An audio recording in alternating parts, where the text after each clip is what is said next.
I'm Cassie Wilson, and you're watching Transit Talks, and today I'm here with Ian Davidson. I'm the Board Vice President of Cherriots, the public transit provider in the Salem Kaiser area.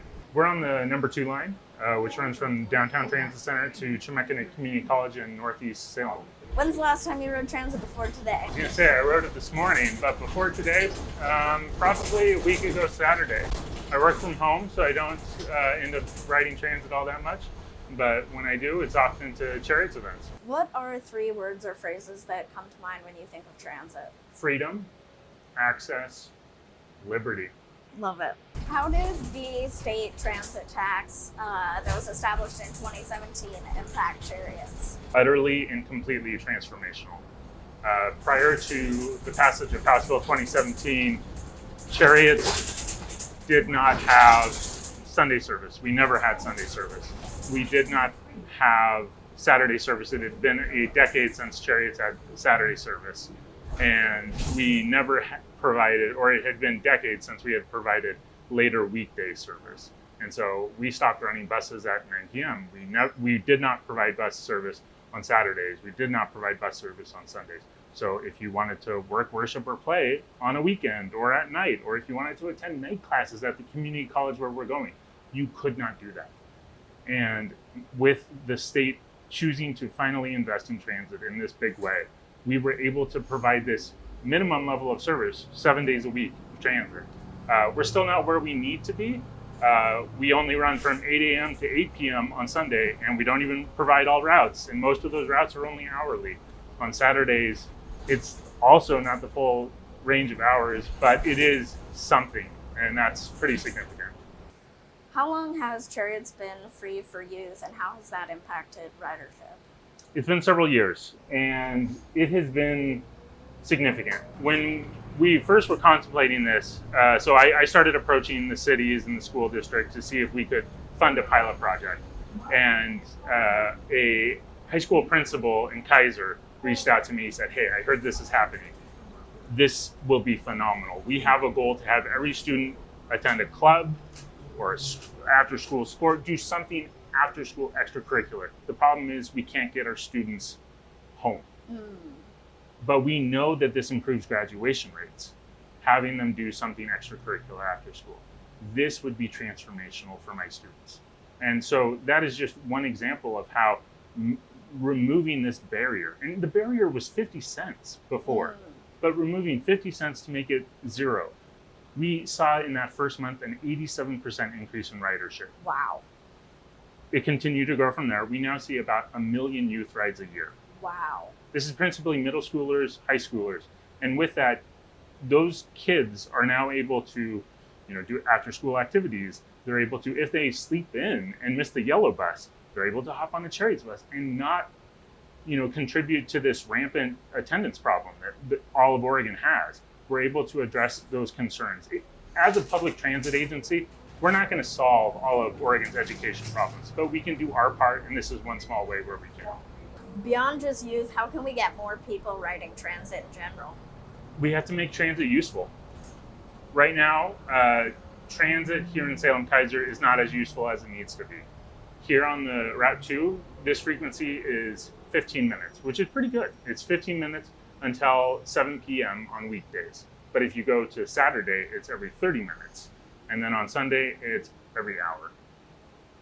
If you are dependent, or if you want to use Route 2 on a Sunday, whether it's to work, worship, or play, your calculus is different if it's hourly bus service versus 15-minute bus service. And the financial calculus is different for you as well. Do you take on an expensive car payment?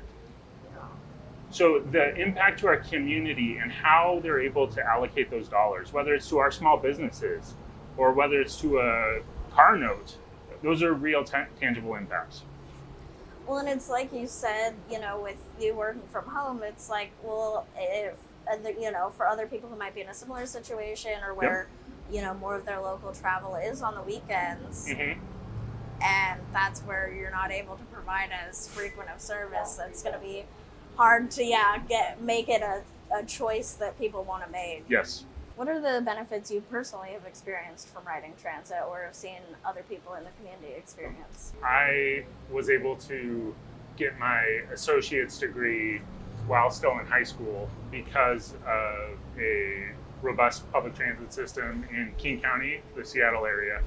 And it was because it was there as a backstop for me, I could, as a high schooler, attend classes at a community college that was, of course, not even in my city, certainly not in my neighborhood.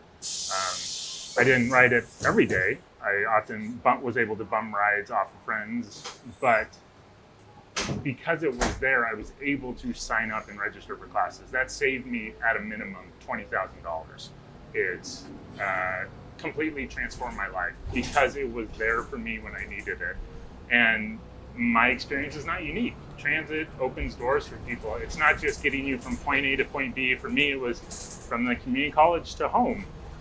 But more importantly, it was getting me from where I was in my life to an education, to an employment, to where I can now provide for my family.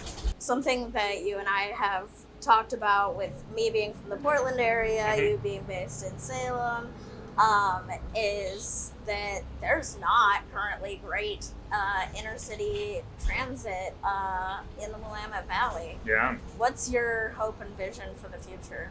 Yeah, I think that Oregon should set a goal for hourly frequencies on inner city routes. So from Eugene all the way up to Portland, we should have hourly services, whether that is the Point Bus, Amtrak Cascades, some other inner city train or bus running. It should be every hour, so it's clock-based. You can just depend on it. Okay, 12 noon, I can go to the Salem Amtrak station, and whether it's a bus or a train, I can hop on it and I can get to downtown Portland within a reasonable amount of time.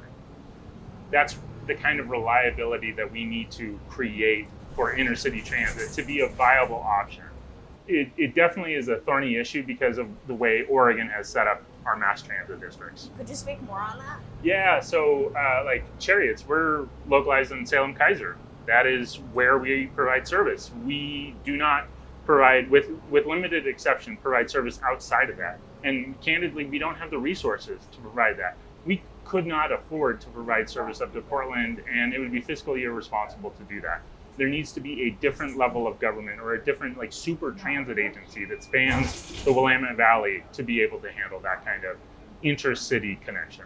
And also, in addition to hourly, making it so that way you can actually be where you need to be in the morning. Something I find, and a big reason I always have to drive to Salem, is that if you have meetings or work starting at 8 a.m., there is not a bus or a train that can get you to Salem with enough time to then walk to where you need to get to by 8 a.m., which feels absurd because most of Salem runs on 8 to 5 state jobs. So. Yeah, it's been a few years since I looked at it, but 60,000 people leave the Salem metropolitan area and go into Portland. And it's similar numbers going the other way.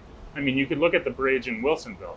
There's a lot of traffic going over that. If we could take off 5 to 10% of that traffic and put it on public transit, that would have net benefits to everybody, whether or not you ever happen to step foot on a bus or a train. What is your transportation hot take? We shouldn't require people to have to pay a tax to leave their neighborhood. We shouldn't require people to own a car to be able to leave their neighborhood, whether it's to go to get groceries or to go get a job to earn money. And so associated with that is paying for gas, paying for the car. AAA estimates that a used car costs $10,000 a year. That's a whole lot of money. Cars are great. I own a car.